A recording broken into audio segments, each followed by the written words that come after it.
Yo, balik lagi di channel Barbar History. Terjadinya perang salib antara pihak timur Islam melawan pihak barat Kristen disebabkan oleh banyak faktor utama seperti agama, politik, dan sosial ekonomi. Semua ini bermula pada tahun 1070 ketika Yerusalem diambil oleh Bani Seljuk dari Turki. Dan pada 1071, Asia Kecil dan seluruh Suriah menjadi milik Bani Seljuk.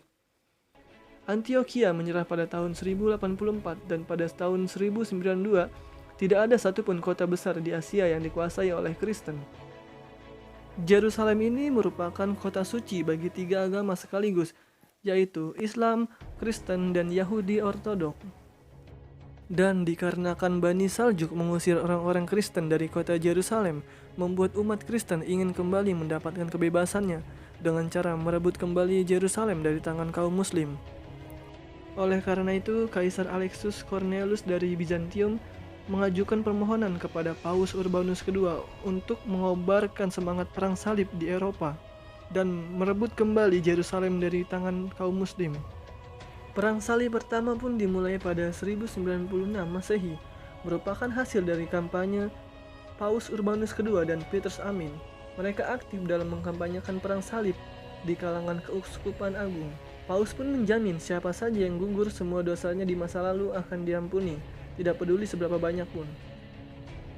Oleh karena hal itu, mulai dari kalangan petani dan kesatria ikut serta dalam perang salib.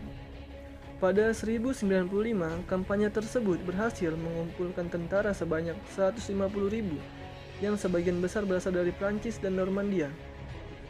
Pasukan yang dipimpin oleh Godfrey memulai memasuki medan peperangan bersama 150.000 pasukannya. Pada awal penyerangannya, pasukan salib berhasil mengalahkan dua pasukan besar Turki di Galileum dan Antioquia. Dan pada akhirnya mereka pun berbaris menuju Yerusalem dengan sisa-sisa pasukannya. Pada Juli 1099, pasukan salib pertama tiba di Yerusalem.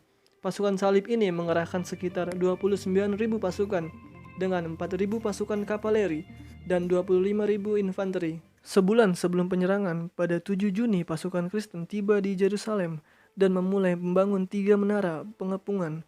Pada 13 Juli menjelang malam, pasukan Kristen memulai melakukan penyerangan untuk menembus Yerusalem. Keesokan harinya, pasukan Godfrey berhasil menembus pertahanan dan menjebol gerbang Santo Stefanus. Di bawah komando Godfrey ini, pasukan salib menggempur habis-habisan benteng Yerusalem. Dan kemudian secara resmi kota Yerusalem ini berhasil ditaklukkan pada 15 Juli 1099, serta mengakibatkan puluhan ribu penduduk Yerusalem, baik Yahudi maupun Muslim, menjadi korban pembantaian pasukan salib.